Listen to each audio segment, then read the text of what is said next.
Commençons comme ça, lumineuse 23e édition des Ebony qui s'est tenue, ou qui se sont tenues le samedi dernier, samedi 18 décembre, à l'hôtel Président à Yamoussoukro. Soirée qui s'est soldée par la victoire du rédacteur en chef de Adjamé FM, Boussou Kwasi Mardoché, dont l'originalité des éléments sonores et la proximité des sujets traités ont réussi à convaincre le jury qui a été présidé par quelqu'un que tu aimes beaucoup, M. Alfred Domoussa. Okay. À titre de rappel, c'est en 1993, en hommage au journaliste Noël X Ebony, que les Ebony ont été initiés pour récompenser les meilleurs journalistes ivoiriens dans les productions d'enquêtes, de reportages et d'interviews. Il succède ainsi Mardoché à Marcel Aka, du quotidien L'Inter, sacré en 2020. Donc c'est un prix qu'il a présenté officiellement au premier magistrat de la commune d'Adjamé, son patron en l'occurrence, qui est aussi le patron de la radio que tu connais. Et donc on a quand même un petit élément pour entendre sa réaction, voir comment il était content de recevoir ce prix-là, normalement, hein, là maintenant. Je suis très heureux. Je voudrais rendre grâce à Dieu, comme je l'ai indiqué tout à l'heure. Dieu lui dit merci, parce que c'est lui qui donne le succès. Aucun succès ne peut s'obtenir sans Dieu.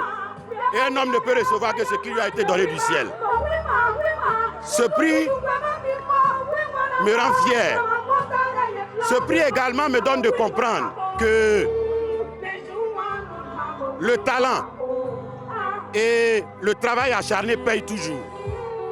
Je voudrais donc saluer l'UNJCI pour l'occasion qu'il donne à tous les journalistes, quel que soit leur rang, quel que soit leur niveau, de pouvoir compétir à chance égale et pouvoir obtenir des prix prestigieux comme ceux-ci. Merci à la direction d'Adjamé FM, merci à l'équipe de la rédaction, merci et que Dieu vous bénisse. Merci beaucoup. Tu te voyais pas un peu à sa place, Cheikh?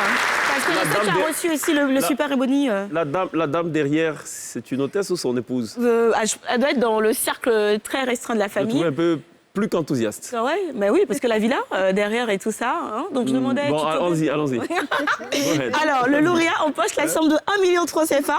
Ouais. Tu comprends pourquoi elle est contente? Une voiture, une maison d'une valeur de 43 millions de francs CFA, dont les clés lui ont été remises par le partenaire immobilier, comme on peut le voir sur ces images. Et j'aurais voulu terminer la chronique par ces images toutes gaies. Sauf que ce week-end, l'Ebony de la rumeur la plus folle a été remportée par Madame Marceline Niéproust, lauréat aussi.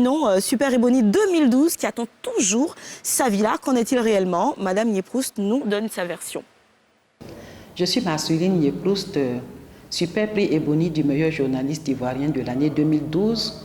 Depuis cette date jusqu'à ce jour, je n'ai pas pu entrer en possession de la maison qui était rattachée à ce lot.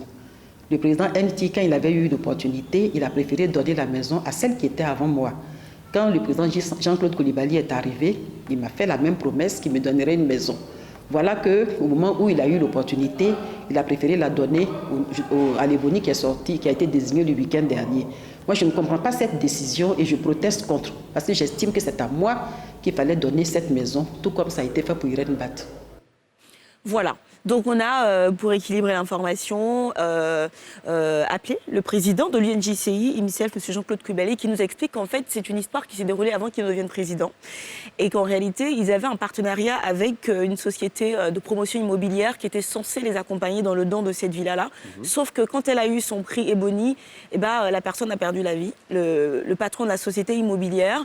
Les ayants droit n'ont pas voulu honorer le contrat.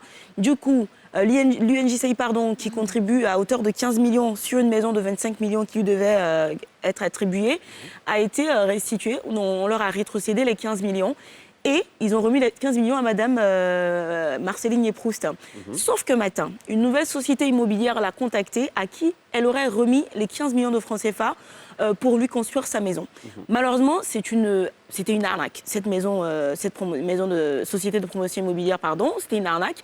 Et donc, depuis, ils sont en justice, histoire de récupérer les 15 millions en question. Le président lui-même s'est engagé à lui trouver une maison. Il lui a même déjà offert un terrain quelque part, histoire de la calmer un petit peu. Et donc, dans les jours qui viennent, il va procéder à une conférence de presse pour expliquer tout ça. Mais il voudrait la rassurer qu'ils sont à pied d'œuvre pour que son bien lui soit restitué. D'accord. En gros, c'est un petit peu ça. D'accord. Merci, Gris, pour cet update qui apporte un peu plus de lumière sur cette affaire qui traîne depuis 2012. Ça fait quand même 9 ans. Et donc, on attend de voir donc, le bout du tunnel. On espère qu'il y aura une fumée blanche à l'issue de ce point de presse. Aussi, la maison... Why not? Pourquoi pas?